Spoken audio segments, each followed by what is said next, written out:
Good afternoon, everyone, and welcome to one in a series of webinars from the Institute for Agriculture and Trade Policy on what's at stake in the Farm Bill: health, innovation, and equity.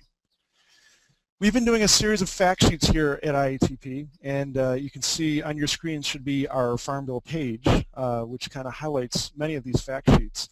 And part of the reason that we are doing this is to highlight some of the issues in the Farm Bill that we believe are not receiving adequate attention. In public health, the Farm Bill is a large driver of some of the public health issues that we are facing. We need more attention on public health. The equity issues in the Farm Bill are just beginning to get the attention they deserve.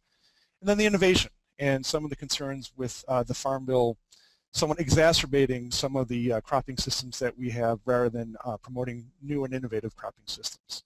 So those are three of the issues that we would like to touch on today. We're thrilled to have this. This is being organized by my colleague Abby Rogaszewski, and she'll be coming on toward the end to take some questions. And then there's three of us that will be giving brief updates on some of the issues. At first, we're going to have Jennifer Billig here at the Institute for Agriculture and Trade Policy and talking about some of the public health impacts and concerns in the Farm Bill. And then we will have Don Bustos, who's with the American Friends Service Committee in New Mexico, and we are thrilled to have as a IATP Food and Community Fellow. And he and I worked on a fact sheet pertaining to some of the equity issues with disadvantaged farmers in the Farm Bill, and he'll talk about that. And then myself, I am Mark Muller, also with the Institute for Agriculture and Trade Policy, and I'll be talking a little bit about the research title of the Farm Bill and a fact sheet that a couple of us have produced regarding some of the needs for innovation in the Farm Bill. We have an hour for this. We're going to hold to that and make this go for an hour, and we are hoping to have approximately 15 minutes at the end for questions. You will see in a question box, if it's like my screen over to the right, where you can ask your questions. And so we ask throughout the presentations, if you will just input your questions there, Abby will be going through them, and we'll try to get to as many questions as possible at the end of this. I think that's all you need to know. You can also use that chat box if you're having issues with hearing us or anything like that. But as far as I can hear, I think things are going well. So without further ado, we're going to start with Jennifer and talking about some of the public health impacts and concerns with the Farm Bill. So Jennifer. Thanks, Mark. Okay, I'm using Prezi here today, so I just want to get that up and going here.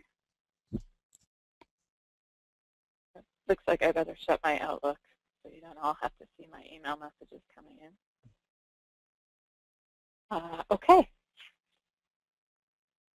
So I'm going to talk a little bit today about health and the Farm Bill.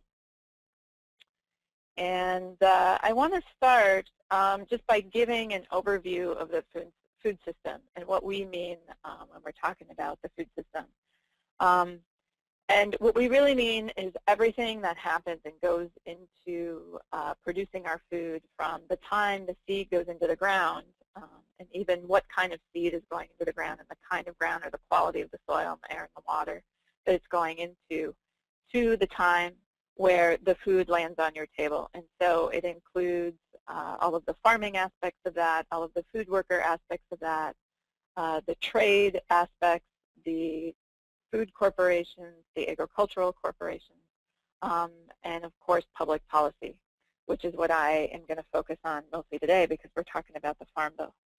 And you'll hear me maybe make reference to the food environment, and what we mean by the food environment are all the elements in the food system that shape the environment in which individual choices are being made. Of course, public policy plays a major role in shaping that food environment, and the Farm Bill is one of the major policy drivers that impacts what Americans have available to them in that food environment. And unfortunately, the Farm Bill largely helps to create unhealthy defaults within that food environment. Those unhealthy defaults are high-calorie processed foods that are overly abundant and generally very cheap. And it's a predominance of large-scale, industrial, chemically intensive farming. And even food marketing, to some degree, is conditioned by the Farm Bill. There's something in the Farm Bill called checkoff, which sets aside money for certain kinds of food marketing to happen. And it's not generally marketing for fruits and vegetables. So it's very helpful to look at these defaults in the Farm Bill in general through a health frame, not only because of the very real implications for health, but also to begin shifting the conversation and the debate and the political basis of support for the current Farm Bill. So for us at IATP, one of those key communities is the health community. And we launched a campaign called Healthy Food Action, which most of our listeners are very familiar with, a couple of years ago, to try to engage the health community more deeply in food and health policy. And the Farm Bill has certainly been a big focus over the last couple of years. So I want to just give a quick overview of the Farm Bill. As I said, it's one of the primary pieces of legislation impacting the food environment. It influences what gets produced, how food is marketed, and to some degree what it costs. And again, it does play a role in the fact that unhealthy food is some of the cheapest food. The financial incentives it creates encourage overproduction, which have significant environmental as well as health consequences. So we've been talking recently about the 2012 Farm Bill, which is in process and isn't finished yet. But in 2008, which was the last Farm Bill, there were $300 billion allocated through that bill. We expect that number to decrease going into the 2012 Farm Bill. One number that's been thrown out is that that number will be lower by at least $23 billion. In the 2008 Farm Bill, there were 15 titles. The titles are the sections of the Farm Bill. They change a little bit every 5 years when the bill gets done, and this is a list of those 15 titles as they were created in 2008. This chart shows the allocation of the 2008 Farm Bill dollars. As you can see, 68% at the time the bill was done, 68% of the dollars in the Farm Bill were allocated for the nutrition title, which is mostly SNAP.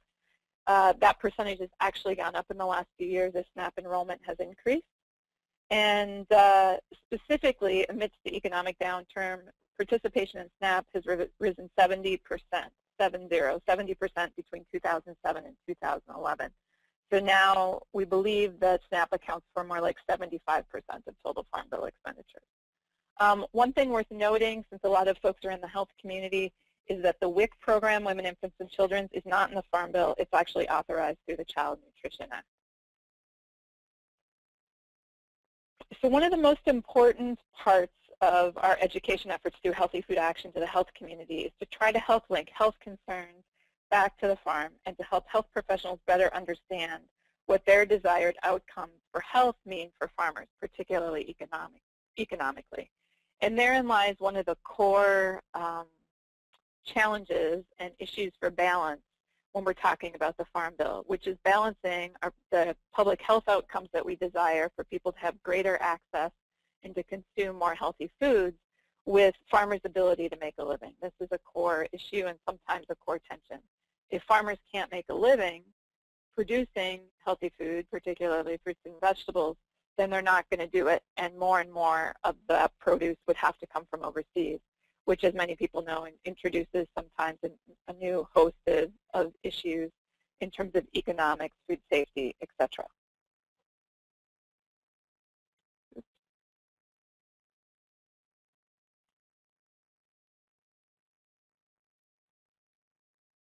So some of you may have seen this graphic. It was produced a couple of years ago now, or a year ago, by Roger Doiron of Kitchen Gardeners International. And this shows a model of what the White House garden planted by the First Lady actually looks like. So pretty typical fruit and vegetable garden, not too many fruits actually, raspberries. Vegetables maybe looks a bit like your vegetable garden at home. And then this second graphic shows what the garden would look like, and Roger calls it the subsidy garden, if it were planted reflecting the relative cost of the main crop subsidized. And I think he primarily used the commodity title in the Farm Bill when he did this. So as you can see, it would look very, very different if it was based on the dollars allocated through the 2008 Farm Bill in terms of which farm crops receive federal government support. And so I share this with you just to show you that one of the core issues that we want to put forward about the Farm Bill is the lack of balance. That by and large, the majority of dollars in the Farm Bill are going to just a handful of crops, corn and soybeans primarily, and that there's a very, very small percentage. In 2008, only $50 million out of that $300 billion bill was going for what they call in the Farm Bill specialty crops. And specialty crops are actually fruit and vegetables. So that says a lot that we call fruit and vegetable specialty crops in the Farm Bill, meaning they kind of came in after everything else in terms of their importance. So I want to do a quick walk through a few of the titles of the Farm Bill and talk about their implications for health. So we'll start with the commodity title, which is mostly about corn and soybeans, although there are other commodities, wheat, cotton, sugar, etc. One thing that we are almost certain is going to happen at this point, if a Farm Bill gets passed this year, is that we're going to have the end of direct payment subsidies through the Farm Bill, which most people agree is a good thing. Direct payments became pretty untenable over the last several years when farm prices were high, because those subsidies were not in any way tied to market prices for commodities. So farmers got those subsidies whether prices were high or low. One thing I wanted to touch on about the commodity title is that there's this prevalent myth that subsidies of the kind of direct payments actually fueled the overproduction of corn and soybeans, which got us high fructose corn syrup and hydrogenated vegetable oil, and that in turn the prevalence of those inputs in the food supply are contributing to obesity and diabetes. While the second part of that may be true, that the prevalence of those products in the food supply are contributing to obesity and diabetes, it was not actually the subsidies that created the overproduction, although it was U.S. farm policy. The truth is that public policy created incentivized overproduction long before subsidies existed. The overproduction dates back to changes in farm policy going back several decades prior to the existing subsidy system. And there's an excellent paper that was done by Food and Water Watch and the Public Health Institute not too long ago, about 6 months or so ago, called Do Farm Subsidies Cause Obesity, that I would refer you to for the details of that. But it's an important point of fact to be clear about in terms of what actually is causing the overproduction of those crops. As I mentioned, the nutrition title is the largest title in the Farm Bill. Approximately 3 of every 4 Farm Bill dollars are allocated to SNAP and other kinds of food assistance programs that come under this title, such as those that produce free fruits and vegetables in schools and nutrition programs for seniors, etc. Of course, SNAP is one of the only remaining federal safety nets for poor families. And some of you may have heard about new SNAP incentive programs that are being piloted in Massachusetts and Michigan, which reward recipients with higher benefits for purchasing healthier foods and helping to expand markets for farmers. And those programs have been included in the Senate draft of the 2012 Farm Bill, and we'll need some advocacy, I think, to get those included in the House version of the bill. But those would be an important new piece of the SNAP program that could help with healthier eating. And also SNAP education comes in this part of the Farm Bill. Some of you might be aware that there was a recent 10-year evaluation of SNAP education programs in California, which showed a 92% increase in low-income recipients eating 5 or more fruit and vegetables a day as a result of an education campaign that was done through SNAP education dollars. So that's some really good evidence that SNAP education can make a difference in terms of how people eat. The Senate bill, which was recently passed just last week, I believe, cut $4.5 billion from nutrition programs primarily out of SNAP. So we'll see what the House does. Most people expect the House bill to make even more serious cuts to the SNAP program. Next, I want to talk about crop insurance. Farmers need to manage the financial risks inherent to agriculture due to unpredictable weather, droughts, pests, and the resulting crop failure that those kinds of weather events cause. Through the Farm Bill, billions of dollars in subsidies for crop insurance go to both insurers and farmers. And crop insurance is now replacing commodity programs like direct payments as the farm program of choice in the 2008 or 2012 Farm Bill. So 80% of total policy premiums going back to the 2008 Farm Bill are allocated to just 4 commodities: corn, soybeans, wheat, and cotton, making growing these crops much more financially attractive than growing other crops. Conversely, insurance for growers of fruits and vegetables and for diversified farms growing multiple crops plus livestock are inadequate, especially for small and mid-sized organic growers. USDA recently omitted a surcharge for insuring organic crops, but some of those crops still remain uninsurable. Some of the fruits and vegetable crops still remain insurable. And in some cases where policies do exist, the coverage available reimburses farmers for losses at a much lower rate than for growers of conventional crops. So for example, a farmer growing organic heirloom tomatoes would only be reimbursed for the value of a conventionally grown tomato if the crops were lost. So sometimes they're not even covering the cost of their inputs to grow that crop through the insurance that's available to them. So the bottom line, and the reason that we should care about this from a health perspective, is that this makes growing fruits and vegetables, especially the higher value varieties, much riskier financially. And so if American farmers can't afford to grow fruits and vegetables, then they will choose to grow commodity crops, which allow them to more easily make a living, and will be more reliant upon imports for our fruits and vegetables in the U.S. So the next thing I want to talk about is credit, which is very closely related to crop insurance. They're closely intertwined because the granting of credit is based on risk, and a lack of crop insurance, again, makes growers in fruits and vegetables higher credit risks in the minds of lenders, which means that it's really more economically risky and more economically challenging to grow fruits and vegetables. Fruit and vegetable farmers often face a glass ceiling in terms of how large they can get because of the difficulty getting credit. USDA is typically the lender of last resort, and their farm credit programs have already took cuts in the 2011 budget negotiations.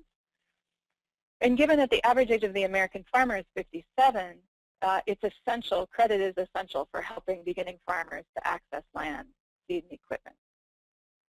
And farmers from socially disadvantaged minority groups represent about 8% of farmers in 2007, yet they receive only 2 to 4% of the loans and other federal farm program payments that are provided to USDA.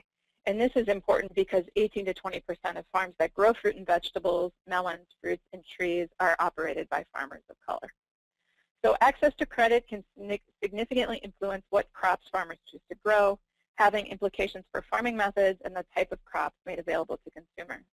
And lack of access to credit can also impact farmers' ability to scale up healthy food production to meet demand for increasingly popular programs such as Farm to School and Farm to Hospital. I want to say just a word about conservation. Healthy food is necessarily grown in healthy soil, water, and air. And some Farm Bill conservation programs do support farmers who grow without pesticides, who conserve wetlands, and minimize water pollution.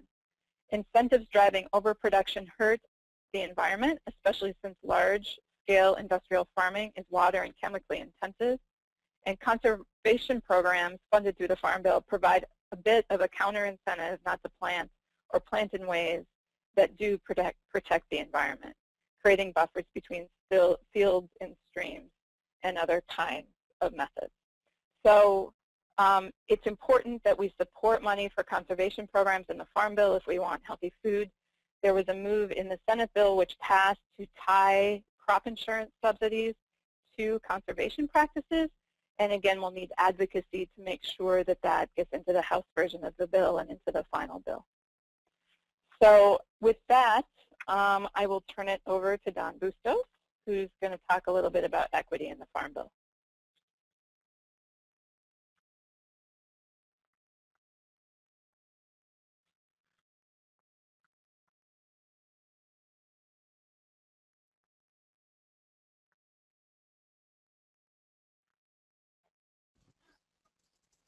We have appeared to Don. We've lost him. I think we lost the connection with Don. So we're going to switch the order. And so you were, instead of having Don Bustos, you're going to have me. This is Mark Muller again, and I'm the Director of the Food and Justice Program here at the Institute for Ag and Trade Policy. And one of the primary jobs that I have is directing the Food and Community Fellows Program, of which Don is one, which is a great honor for me. So regarding the research, you know, I have this photo that I'm starting with of 2 of my kids at my wife's family farm which I just use all the time, but I realized that there's a connection here. And as you see that I took this photo through the last part of the cornfield before it went down through a little bit of a valley into the pond. There should not be there should not be corn grown on that ground.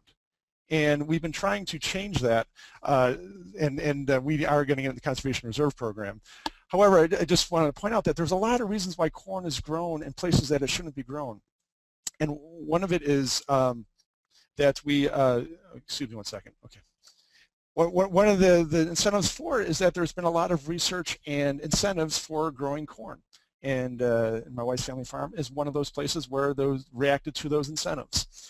So anyway, on to the research title. If you looked at research in the United States, you could put it into the context of it being an amazing success story. And I had just had a couple of statistics here. Like in the past 60 years, we've had a 158% increase in productivity. That's quite remarkable. And there's been several studies that have given a wide range of returns, but in general saying that there's somewhere between a 40 to 60% rate of return for every dollar invested in agricultural research. So that's a phenomenal return. And looking at those things, and you can see also the phenomenal growth in terms of the growth in private investments. And that is another success story from the public investment that we've made that's essentially primed the pump for that private investment. So you can look at it in a lot of ways as saying that, yeah, we've done a lot of good things with our public research and a lot of benefits have accrued from it. You can also look at it from a different perspective of that we have unfortunately been too often a follower of where much of the agricultural industry would prefer to have the research dollars spent rather than being a driver for getting more creative, innovative, public benefiting agriculture out there. And one of the statistics here, only about 40% of the federal agricultural research dollars are spent on basic research. And what that indicates is that we have shifted more and more toward applied research where we're addressing specific problems, a specific pest that's attacking corn or soybeans, for example. So we've tended to get more and more into that more direct research, which provides a more immediate return, and it also provides more of a specific private investment for certain people, be it maybe farmers that grow corn, and more specifically, I think the agricultural industry that uses corn as an input. They benefit from that. I would contest that our public research dollars could be better spent doing the broader long-term research, shifting us to the more healthy, sustainable systems that we would like to see, rather than being more specific on the certain pests and other issues that come up all the time in agriculture. How we fund research is a complicated array of different federal, state, and private sources. And the research title is one of the largest sources. I believe it's somewhere around $2.9 billion total. Much of that's going to the extension service, into the state extension services. So it goes through the state system and then gets out into the disseminating research to farmers and others. But the private sector has gotten bigger and bigger. And several years ago, the private sector overcame the public sector in terms of being the largest sector of agricultural research. And so the concern, as I mentioned before, seems to be that we are having the public research dollars now often, and even within the federal and state institutions, sometimes follow the lead of what the industry would like rather than what would be of a true public benefit. And this is an interesting array of the arrows of influence in terms of how does the agricultural agenda get set. My colleague Michael Purcell and I kind of helped write a paper on this issue, and it's quite complicated to try to ask that question to several people about how does that agenda get set. Is it through Congress? Is it at the USDA? And is it through, which I'll mention a little bit later, the NAREEE Advisory Board, which is the National Agricultural Research Extension Education and Economics Advisory Board. There's all these different forces that kind of form the research that is influencing our research agenda right now. And it's tough to answer. So Congress, right in the middle of the current Farm Bill, will provide some of the basis for where the research dollars will be spent. Many of the decisions are also made by USDA staff, as you would expect, in terms of how to get to the specifics from the general sweeps of where Congress wants the money spent. And then there's also the NAREEE Advisory Board that provides the input from various public sectors into how it is spent. So there's different opportunities for us to get involved and have our voices heard, and using each of those can be helpful. And what I wanted to emphasize also is that landscapes are not built in a day. I think this is important to remember, that whatever comes out of the 2012 Farm Bill, and as Jennifer mentioned, it looks very likely that we will not have direct payments in the next Farm Bill. I have not heard any farmers say that they may plant corn or they may plant something else based on how the direct payments policy comes out in the next Farm Bill. They have a much longer term perspective, and some of the drivers for why we grow what we grow are much more than the day-to-day or year-to-year cycles that we've spent a lot of time concerned about in the Farm Bill. I think it's very important to look at the subsidy issue and look how the commodity title is driving different types of agriculture. However, if we just got rid of the commodity title completely, I don't think that map of the state of Iowa would have changed dramatically next year. It's probably going to keep on growing a lot of corn, a lot of soybeans. I should mention that the yellow is corn and the green is soybeans in that picture, and that's pretty much all you see is a lot of yellow and green. That's probably not going to change no matter what the commodity title has. We're going to continue having the system that has a lot of need for corn production and then it uses a lot of corn. And that is a picture from a few years ago that I took of when a lot of corn was produced in 2007. And so we've had several years now of lots of corn production and high prices, and those high prices are helping to drive some of that production. I want to point also is that it's not necessarily that the agricultural research is in the public sector. And what is often called the greatest scientific advance of the 20th century was the Haber process that created commercial nitrogen, created ammonia. This process happened in Germany, and this has really changed how we produce. After World War II, we had a lot more of the commercial nitrogen that was available, and it really changed our farming systems. And what I feel like public policy and public agriculture research has done is rather than alter this drive to where we would like it to be, it actually just helped exacerbate it and had more and more research done to promote it. One of the impacts from this, of having this transition to more of a commercial nitrogen and chemical agriculture, has been our transition from the grass-fed livestock to the grain-fed meat and dairy industry. And if you drive, we are here in the Midwest in Minneapolis, and if you take a drive anywhere south or west of here, whereas a couple of decades ago you would see a lot of cows on grass, you do not see that as much anymore. You see a lot of large buildings and a lot of animals in confinement. That was only possible because we had low-priced corn and soybeans that made the input supplies much cheaper to raise those animals on the corn and soybean production rather than on grass. So I mentioned the Haber process, the commercial nitrogen that happened from the private industry that created this new form of agriculture that we've just kind of put more and more dollars into and supporting this form of agriculture, which there's many benefits that we received from this. And I do fear that we've kind of closed some of the opportunities for having different types of agriculture move forward because of this. And then one of the other results that we've had from this is that we've had a lot more consumption of things like flours and cereals and sugars and fats and oils. As the price of those commodities has come down, we've had more consumption of those things. And so this is a direct tie between what is grown, the prices that result from it, and then what are some of the public health impacts of consuming too much of some of the food categories that we should not be. And then just one concrete example I just want to mention was the story of corn and how corn production has dramatically grown. As you can see, the graph of U.S. corn production, and we have a threefold increase in the matter of just 40-something years. And the growth of things like high fructose corn syrup, the growth of ethanol, these are categories that didn't exist a couple of decades ago and now are major components of our food system as well as specifically to corn. And how did that happen? It really is a combination of policy as well as from research. And one of the policies that I think is very interesting is the U.S. Sweetener Policy and how that kind of created the incentive to have this research into the use of corn as a sweetener. We have two dramatically different policies, and I just want to point out that I feel like this I've noticed in just national stories about the Farm Bill that this gets mixed up quite a bit.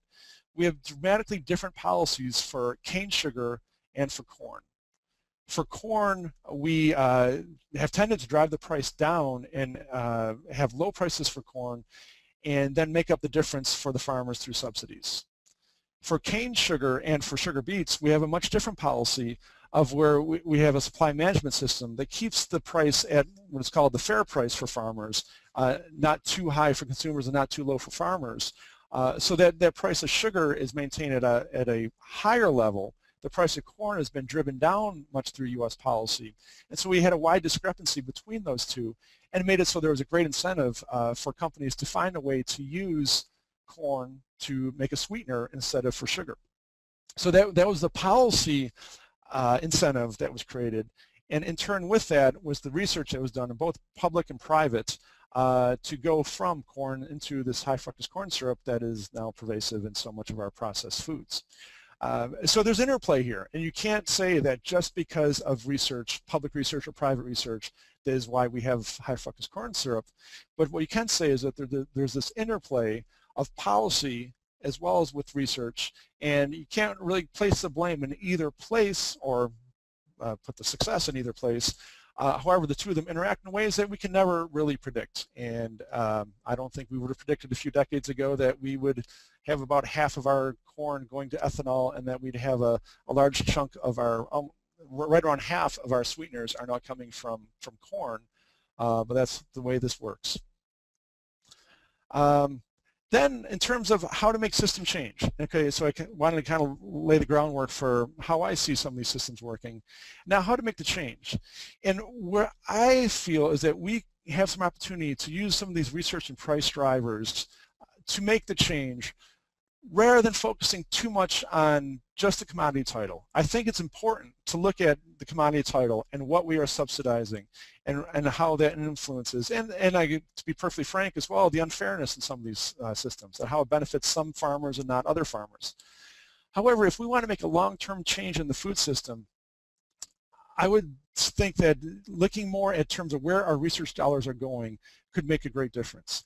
Even though the research title is only 0.1% of the total farm bill, so it's just a fraction, but its influence definitely is much greater than the dollars behind it. And this is a graph, it's actually from a few years ago, but looking at where we are spending our money, you see that meat and dairy and grain and oilseed crops, that would be corn and soybeans, that these are the crops that are receiving the most money if you aggregate all the different programs that are going to different places. Those are the places that we're spending a lot of our research dollars. We're not spending in the green categories I have, like the fruit and nuts and potatoes and vegetables. We're not spending as much on that, on those specialty crops. So is it any surprise that we have so many incentives for farmers to continue growing, say, corn and soybeans for dairy and livestock production? That's the system that we are supporting, not only with our commodity dollars, but also with our research dollars and many other aspects of food and agriculture policy. And again, this is another graph from a few years ago. I haven't found any updates to this in terms of how do we drive that private investment.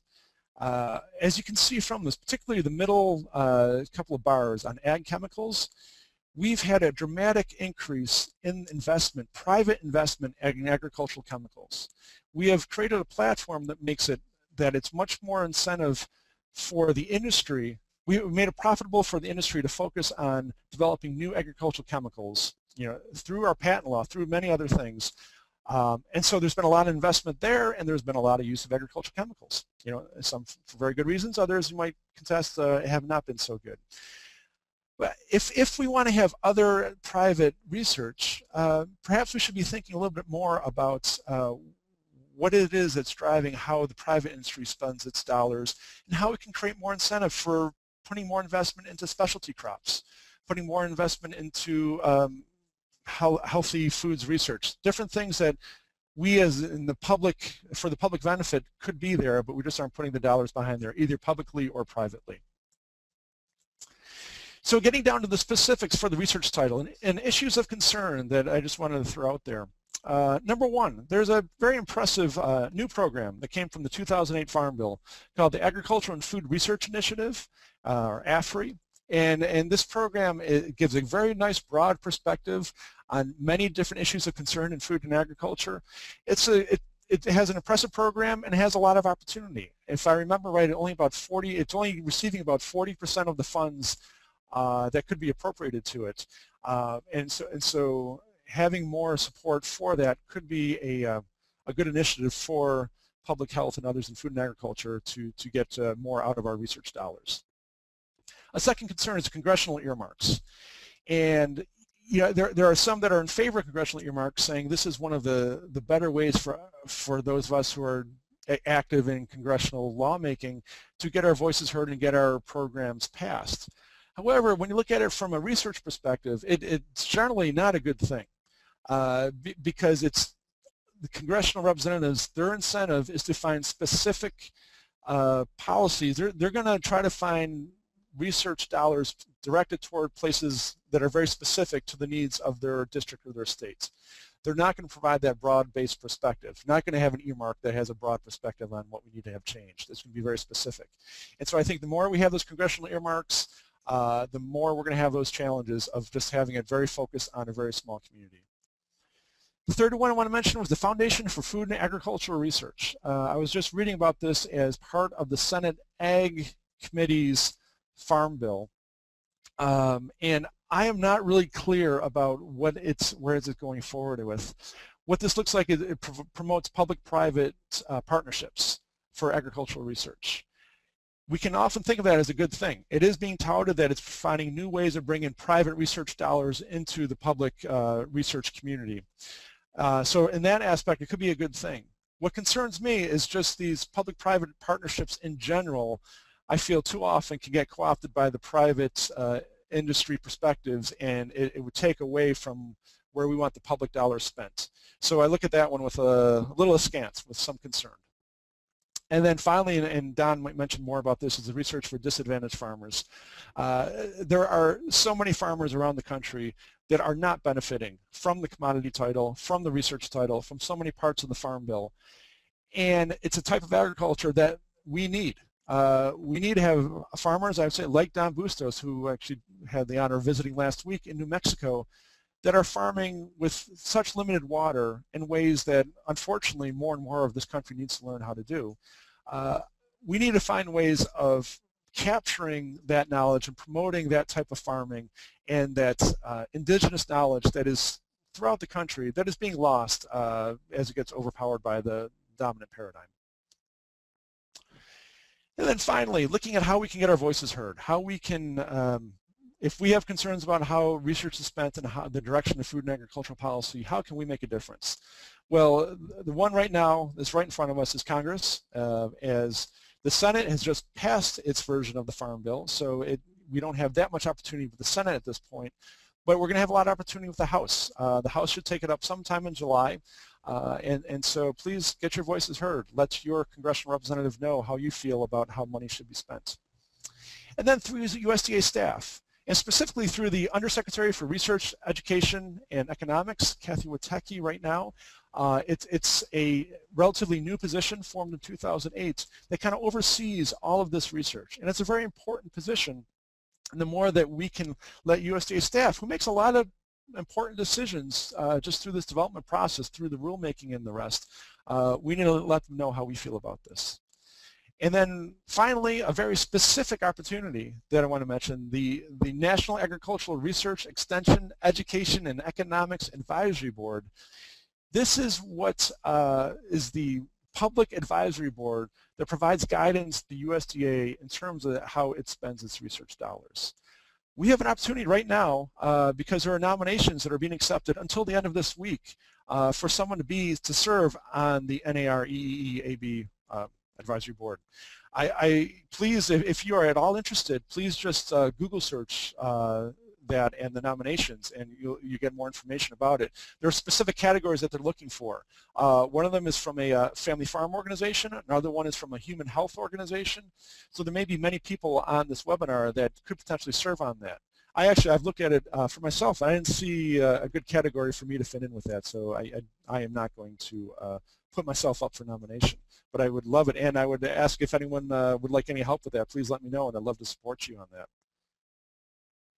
So that is my brief synopsis. One thing I just wanted to mention also is that we here at IATP are by no means the day-to-day experts on what's happening with the Farm Bill. And I think where more our area of skill is looking at the big long-term perspective. And if you are interested in getting more involved in what's going on day-to-day, there are a number of great organizations that are doing that, like the National Sustainable Ag Coalition, the Community Food Security Coalition, the Rural Coalition. There are many that are doing the great day-to-day work inside of Washington, D.C. We are not there. We're using this webinar and this series of fact sheets to try to find a way that we can just give people a broader perspective on things that need to have happen. So with that, now it looks like Don is back on, and I'm going to pass it over to Don, and he'll talk more about some of the disadvantaged farmers issues.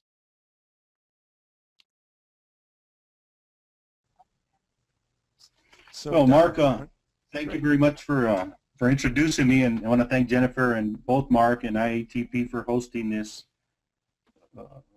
webinar. And I think there's going to be a PowerPoint coming up any second now.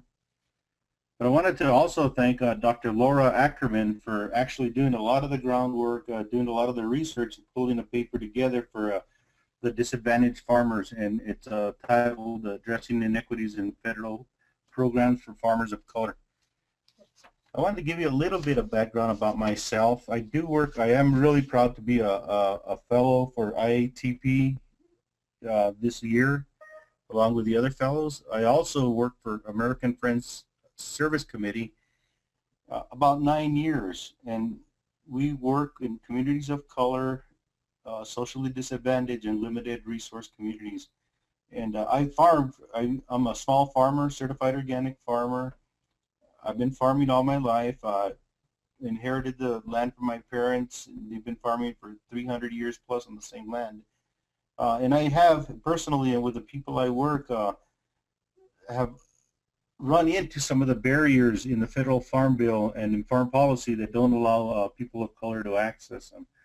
So it's not just something that people write about or research. It's actually things that are happening on the ground in the communities that we work in now, and in the past, and now they continue to happen. And what we'd like to, through this paper and other work that we're doing, is kind of address some of those inequities so that future farmers have a chance to access all the programs in an equitable way.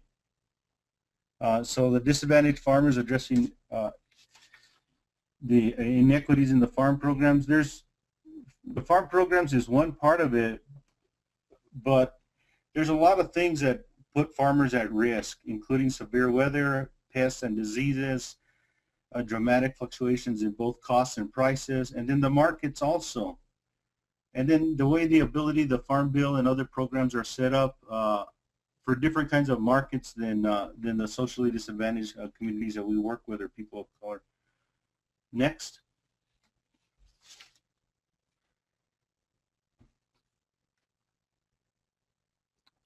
So it's been well documented over several years, the minority discrimination that has been happening to African Americans, Latinos, Native American, Asian Americans, and women farmers throughout the U.S.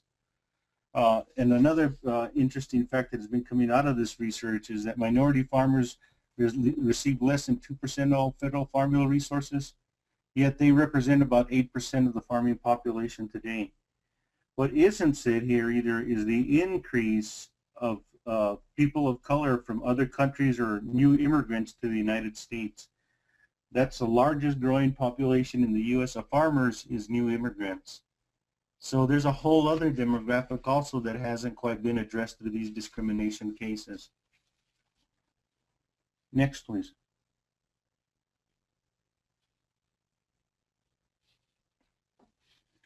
Policy barriers to land access. I think it's been well documented some of the reasons that we've had difficulty in holding on to our land if we're traditional people that have had land before the U.S. government, or some of the things that have happened to kind of displace farmers or move farmers off of the area itself. The United States continues to be impacted by federal, state, and local land distribution policies throughout the 2 centuries.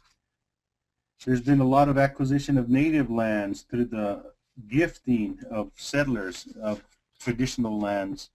And then there's always been the conquest of the Southwest by the American government that included a lot of displacement of traditional farmlands. And then World War II, the incarceration of the Asian American farmers also had a great impact on people of color and farming. Next, please.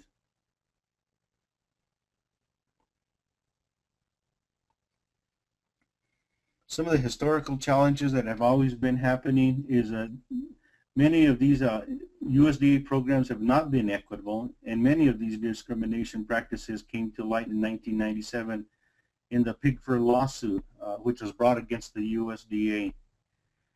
Black farmers have been claiming that they were discriminated, unwarranted, or denied untimely loans, and that USDA had not been responsive to complaints of discrimination.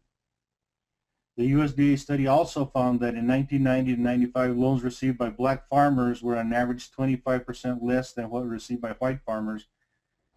And this doesn't just go across the board, I think, for black farmers. I think it's starting to go, and as more research is being done, there's more the Hispanic farmers, women farmers, and Native American farmers also fall right into that same category.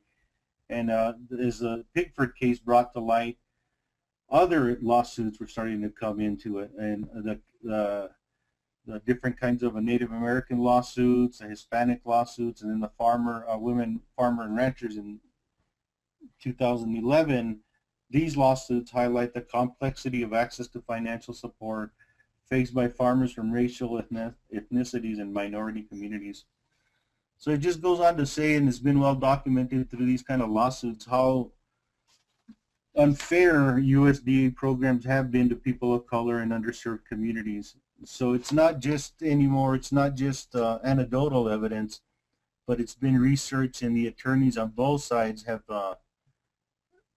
verified this, and now the USDA is starting to kind of address some of these inequities or some of these discrimination past areas. Next, please. The current institutional biases are huge still. They're still starting to occur, and not a lot has been changed as of yet. There are some programs that have been developed that are directly impacting people of color, and in a lot of the farm federal programs, there's underserved or socially disadvantaged in the language itself, with some set-asides for people of color. But even at that, the current agricultural funding structure prefers or kind of lends itself towards more agricultural subsidy projects or large institutional or agricultural production. The commodity crops that provide low-cost inputs for agribusiness corporations, and these types of crops that are traded internationally are not what people of color or underserved communities grow. As Jennifer had said in her previous statement, all the Farm Bill or most of the Farm Bill programs go to the commodities. Well, in a real garden, people would be eating a different kind of a food and growing different kinds of food. The best opportunity available for farmers of color tend to be specialty crops that often fall outside of these support programs. And that's why it's very difficult to be able to access these programs, because they're not designed towards the people of or the crops that we're growing. Next one.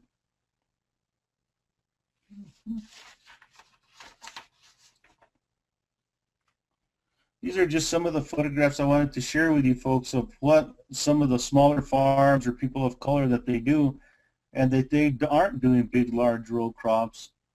And so some of the programs that are designed by USDA have no way of impacting some of these smaller growers. And this is just an example of some of the production that's going on. Next, please. The competitive grant process that we talked about a little bit more just talks about what big of a challenge it is conducting research into just healthy food and sustainable food systems, and that's why that's one of the larger challenges. Next, please. Public research manifests in agricultural consumption and production. The small price differentials results for public research. Consumers choose products based on availability and marketing set by publicly funded research. And Jennifer talked to that a little bit more, is the processing of different kinds of corn or cotton versus actual fruits and vegetables. So when most of the research is going in that way, very little is allowed to do the kind of research that's needed in communities. And then the U.S. 12 Farm Bill fails to equitably allocate public research funding. That we keep going over and over that the money's not there to do the right kind of research that's needed. Next, please.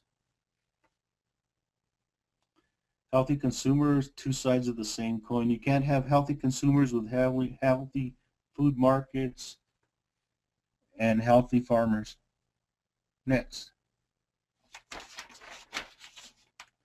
Efforts to remedy the situation are inadequate. USDA's Office of Advocacy and Outreach was developed to kind of address some of these inequities.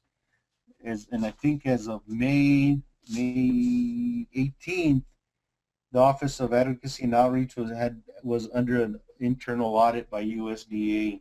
And it was found out that the grants that they administered, 2501, were not being administered correctly or even peer-reviewed correctly. So that's been one of the problems that we've had with this USDA farm programs, is that the grants that are put out there are put out more in line for, like we said, large agricultural production, research for larger universities that don't really look at problems on the ground and how they address them with this socially disadvantaged group that we work with. Then the other thing that starts to happen with these kind of funded programs is when you start to do the peer review area, they're peer reviewed by academics. And if you have a farmer rancher writing a grant and an academic is looking for certain language and certain capacity, then the farmer rancher grants never get a second look at again. So there definitely is several different areas that are inadequate still, and but we would like to see is a more adequate kind of or a more equitable type of a granting system that would allow socially disadvantaged farmers and ranchers, people of color, underserved communities, equal access to these federal farm bill programs, because they do impact our community members directly by the food they eat and the diets and their diets and the food they eat, and so there has to be more resources towards these people of color. Next, please. Yeah. What immediate places to start to address cultural barriers receiving the USDA grants? I think that more funding has to start to go in that area. Start to identify how people of color write the grants, need them to be administered, and not adhered to the same level of auditing as universities or high-level NGOs. And then I talked a little bit about establishing a new peer system review panel for competitive awards intended to support locally, support socially disadvantaged farmers and ranchers. Next, please. And that was it. I want to just go ahead and turn it over back to Mark for questions and answers.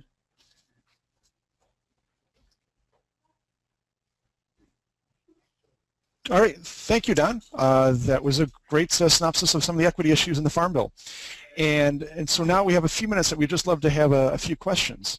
And so my colleague, Abby Rogaszewski, has been gathering the questions, and I'm going to turn it over to her, and she's going to be asking us various questions.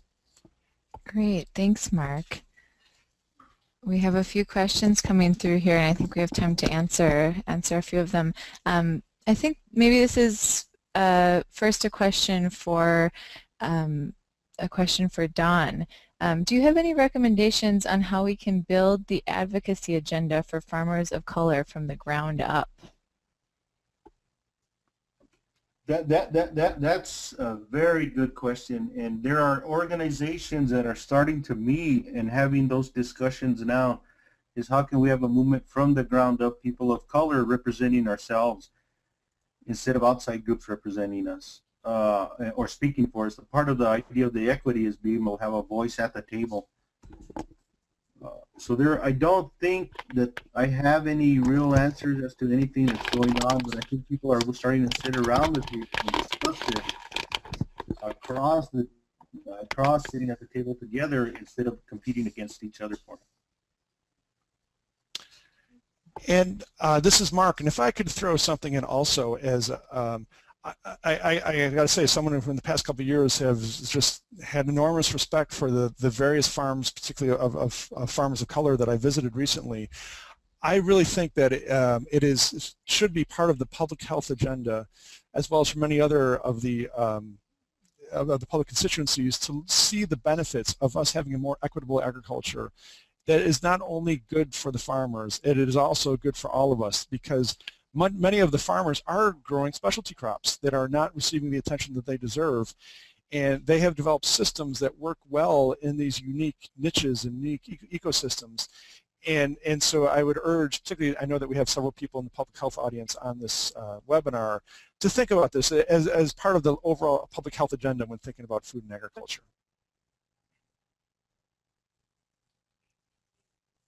Great, thank you, Don and Mark. Here's a question for Jennifer. Can you say more about how incentives for overproduction rather than subsidies works, connecting back to the public health perspective here? Right. Well, the incentives came in the form of other farm programs before the current subsidy structure existed. So it was U.S. farm policy that encouraged farmers to overproduce corn and soybeans and a few other crops initially. But it wasn't the subsidy system. And so that's just a big myth in the health community, that it's the subsidies that drive the overproduction, when really the subsidies came into play much later and further exacerbated the problem maybe, although there's data that suggests that's not the case. But it was during deregulation that happened in the 1990s of the agricultural system that contributed to farmers getting bigger and bigger and bigger. So, I mean, Mark could probably add some details to that, but the point for the public health community is just that it wasn't the subsidies that increased the overproduction. It was other mechanisms in U.S. farm policy that did that several decades before subsidies came into play.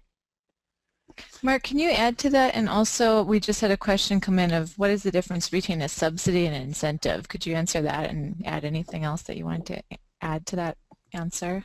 Yeah, very good question. So yeah, I think many economic studies have come out about what is the influence of subsidies in terms of what we consume, and it has been found over and over again that I feel like we believe that lever of looking at the subsidy system, we believe that it's much larger than it actually is, and so it feels like we put an overemphasis on looking at the subsidy system, which is important. However, we're kidding ourselves if we think that we can solve the issues that we're facing by eliminating the subsidy system. It's just one small component. So in terms of the subsidies and incentives, I would say that the subsidies is a form of incentive, and you know, as Jennifer said, corn, soybeans, wheat, cotton, and then rice are kind of the 5 largest ones for receiving subsidies. However, what has been a larger driver than subsidies has been price, and that we've had we're in a unique time right now where we've had relatively high prices for corn and soybeans and wheat for the past few years.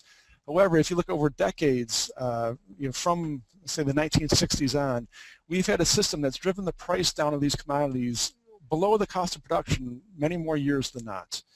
And the result of that is that it's created an incentive for farmers for the buyers to utilize these commodities, because you can make your cereals, you can make your breads, you can make all these different things cheaper by using more of that. And so we have the assumption that it's the farmer that's making the decision about what they are going to grow and then drives the food system, where in reality we believe that it's more of the agribusiness buyers of these products that are the drivers of the system, and they're benefiting from these low prices, and then so that is the incentive, the low prices that we've kind of driven down through our research and all the rest, that has created this system that overproduces many of these crops. Well, and I think that the important point from a public policy perspective, linking to what Mark said, is that getting rid of subsidies is not going to solve our public health problems that are coming in the form of epidemic diabetes and obesity. So the subsidies really are not the key driver of that, so all the focus that's been on getting rid of subsidies is really not the right focus. It's unfortunately more complex than that. Thank you, Jennifer and Mark. Here's a question for Don and maybe also Mark as well. With cuts to 2501 and the failure of the UDOL and other amendments, what are some recommendations to support socially disadvantaged farmers in the House Farm Bill?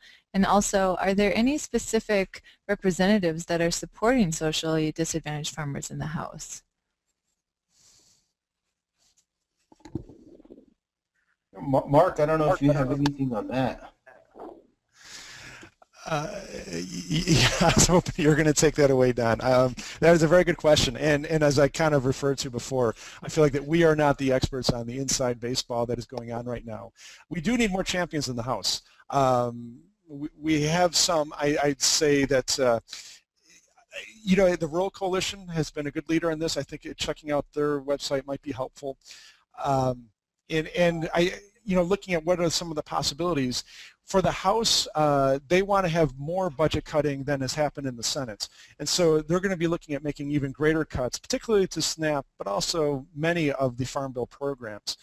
And so I do think that we need to find opportunities for shifting dollars rather than finding ways of promoting getting more money into certain programs, because that's not going to fly very far. So looking at some that are, you know, a zero overall cost adding could be a benefit. Don, can you add anything to that? No, I just to add like that, I was just kind of thinking about things are shifting so fast on the Farm Bill issue, and as it left the Senate into the House now, I got a couple of updates last week of where it was, but I haven't been able to get anything this week to give a really clear update of where the representatives are or anything. But as Mark said, Jennifer, yes.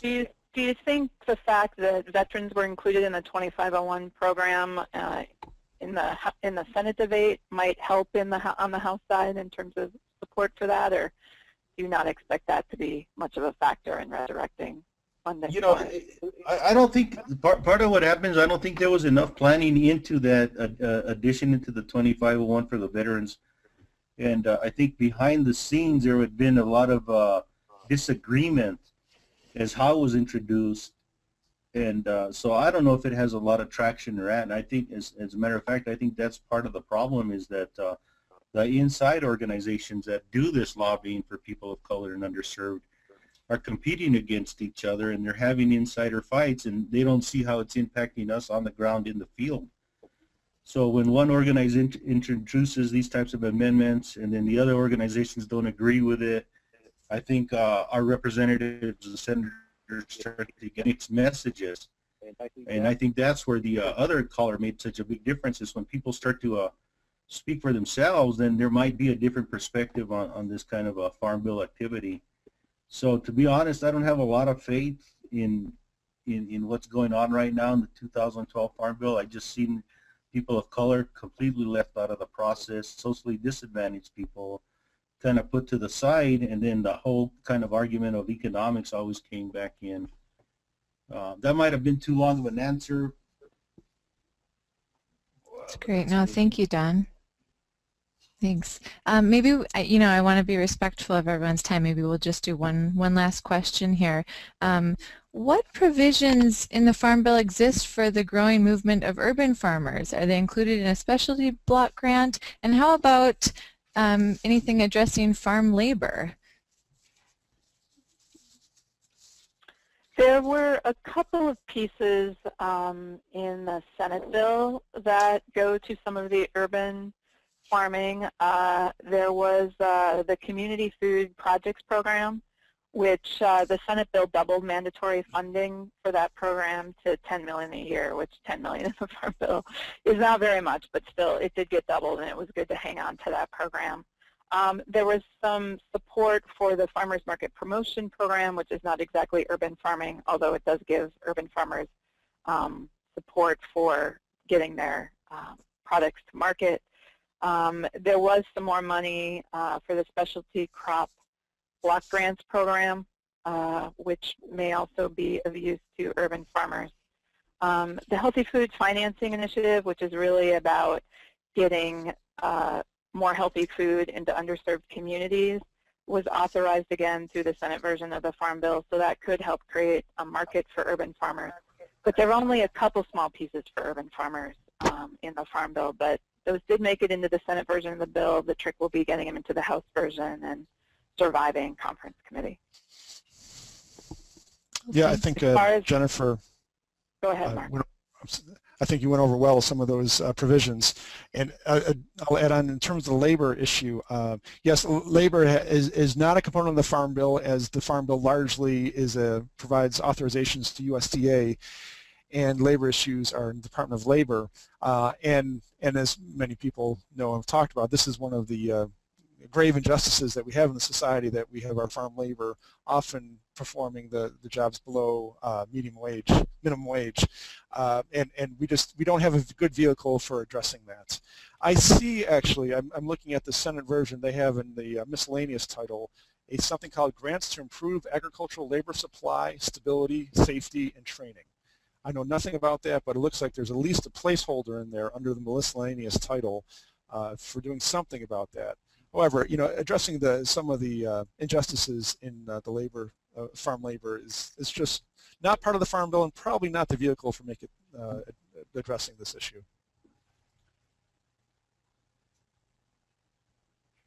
Well, I think we've come just slightly beyond our time, so I think we should call this to a close. And I'll just say again, for those of you, hopefully, I'd be thrilled if we inspired some of you to get more involved in these issues.